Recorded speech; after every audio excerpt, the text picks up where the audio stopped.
नाज़रीन की खिदमत में हमारा आदाब। मैं हूं अब्दुल्ला सलमान और आप देख रहे हैं गुफ्तगू चैनल का अदबी प्रोग्राम प्रतापगढ़ का अदबी मंजरनामा।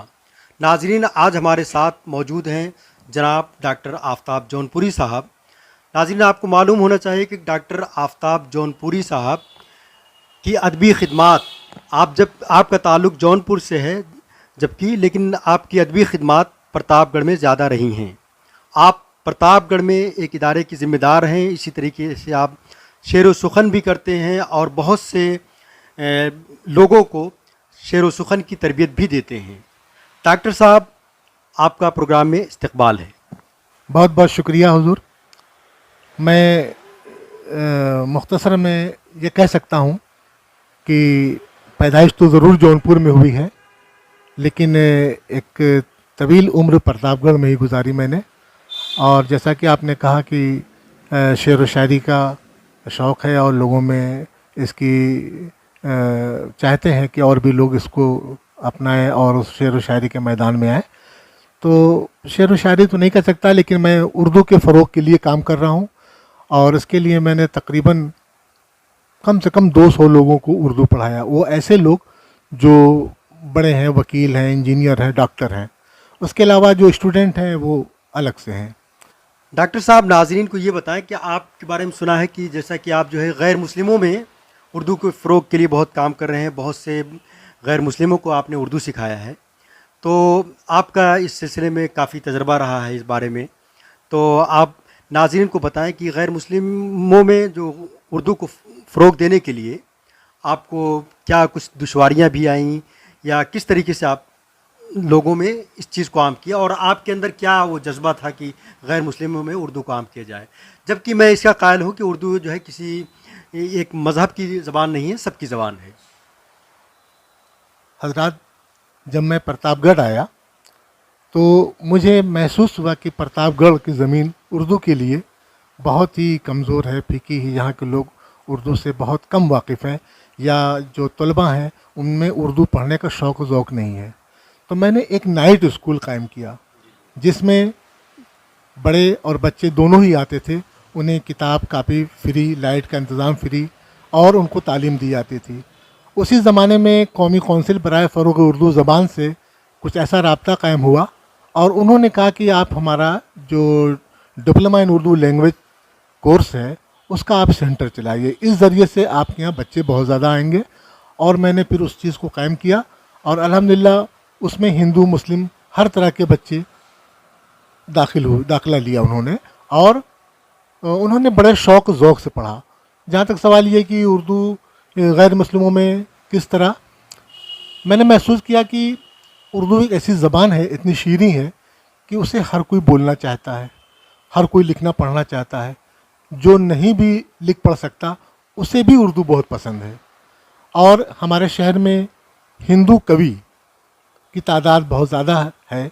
उनमें ये शौक़ हुआ कि हम अपने उर्दू लफ्ज़ों का इस्तेमाल करें, और इस तरह से उन्होंने हमारे यहाँ दाखिला लिया और उर्दू सीखने का उनमें इस कदर शौक़ था कि उन्होंने बहुत जल्द उर्दू सीखी। नाज़रीन, जैसा कि डॉक्टर साहब ने बताया कि यहाँ पे जो है गैर मुस्लिमों में उर्दू सीखने का शौक़ था और डॉक्टर साहब ने उस शौक़ को परवान चढ़ाया, और काफ़ी लोग जो है जो कवि हजरात थे जो हिंदी में शेर कहते थे वो उर्दू की तरफ मायल हुए और शेर कहना शुरू कर दिए। नाज़रीन, जैसा कि जानते हैं मुख्तसर प्रोग्राम है, मैं चाहता हूँ कि डॉक्टर साहब जो है इस मौके पे अपनी हम्द से या नाज से इस प्रोग्राम को आगे बढ़ाएं और अपनी एक दो गज़लें भी पेश करें। चूँकि नाज़रीन, जैसा कि जानते हैं डॉक्टर साहब बहुत ही खुश ज़बान और खुशनुमा पढ़ते हैं, तरन्नुम में पढ़ते हैं। तो मैं चाहता हूँ कि आप तरन्नुम में भी अपनी कुछ गज़लें पेश करें ताकि सामीन जो है महजूज़ हों। मोहतरम हज़रात, 4 मिसरे हम्द पाक के मुलाज़ा फरमाएं कि तू अगर चाहे तो हर पस्त को बाला कर दे, तू अगर चाहे तो हर पस्त को बाला कर दे, तेरी कुदरत में है ज़र्रे को हिमाला कर दे। और चांद सूरज की चमक छीन के एक लम्हे में, चांद सूरज की चमक छीन के एक लम्हे में एक जुगनू से ही दुनिया में उजाला कर दे। एक जुगनू से ही दुनिया में उजाला कर दे।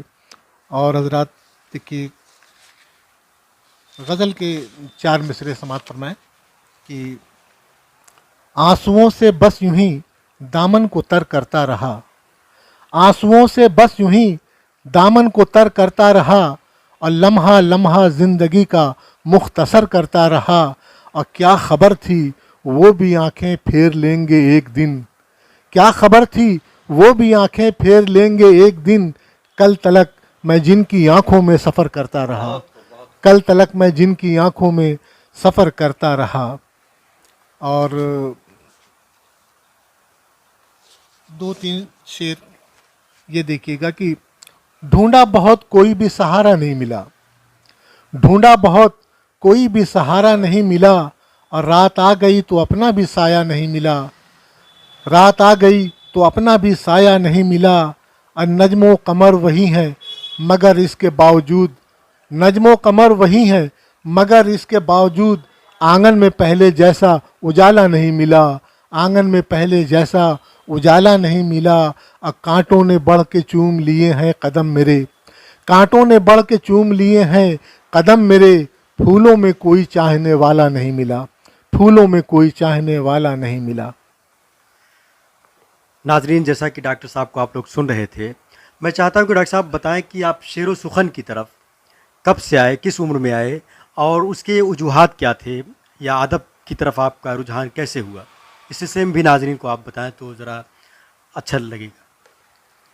हजरात जैसा कि आप जानते हैं कि मेरी पैदाइश जौनपुर की है, जौनपुर इल्म व अदब का मरकज़ रहा है, और मैंने बचपन से ही मैंने महसूस किया कि हमारे इर्द गिर्द उर्दू ही ज़्यादा कसरत से बोली जाती है और शेर व शायरी का एक अच्छा माहौल है। मैं शायद लाशोरी तौर पर कुछ शेर कहता रहा, ये अलग बात है कि मैंने कभी अपने बड़ों को नहीं दिखाया। बहुत अरसे बाद जब मैं ख़ुद काफ़ी समझदार हुआ तो सबसे पहले मैंने कामिल शफ़ीक़ी साहब को अपनी गज़ल बराए इस्लाह दी, और उन्होंने मेरी रहनुमाई की और मेरा हौसला बढ़ाया। और फिर मेरे दोस्तों की अपनी ख़ुद मेजॉरिटी थी जिसमें सभी लोग शेर व शायरी का शौक़ व ज़ौक़ रखते थे, बिलख़ुसूस अहमद निसार जौनपुरी साहब, आकिल जौनपुरी साहब, ये सब लोग जो थे हमारे दोस्तों में थे, साथियों में थे, इसलिए हमारे अंदर शायरी करने का जज्बा और शौक़ पैदा हुआ। नाज़रीन, अब आते हैं डॉक्टर साहब की गज़लों को तरन्नुम में सुनते हैं। चूँकि आप एक खुश इल्हान तरन्नुम में पढ़ने वाले शायर हैं, अगर हम तरन्नुम में आपकी गज़लों को नहीं सुनेंगे तो ये प्रोग्राम नाक़िस रहेगा। मैं चाहता हूँ कि डॉक्टर साहब तरन्नुम में अपनी गज़लें पेश फरमाएँ। जी हज़रात, आइए मैं गज़ल आपके सामने रख रहा हूँ। ये गज़ल वो है जो कई रसालों में छप चुकी है। मतलब है कि घरों में आग तो सीनों में गोलियां रख दी, घरों में आग तो, घरों में आग तो, घरों में आग तो, सीनों में गोलियां रख दी। ये किसने शहरी की किस्मत में सिसकियां रख दी, ये किसने शहरी की। और ये शेर बतौर ख़ास समाप्त फरमाएंगे कि लोहू लोहान तो, लोहू लोहान तो होना है अपने हाथों को, ये हमने जान के कांटों पे उंगलियां रख दी, ये हमने जान के कांटों पे उंगलियां रख दी। और ये शेर गज़ल का समाप्त फरमाएंगे। पहुँच न पाएंगी होठों की सरहदों तक वो छुपा के ज़हन में हमने कहानियाँ रख दी, छुपा के ज़हन में हमने कहानियाँ रख दी।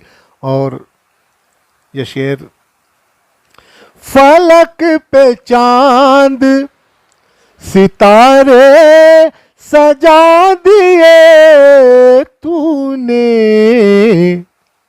और ज़मीं की गोद में कितनी उदासियाँ रख दी, ज़मीं की गोद में कितनी उदासियाँ रख दी। मक्ता देखिएगा, ये आफताब लकीरों का भेद क्या जाने,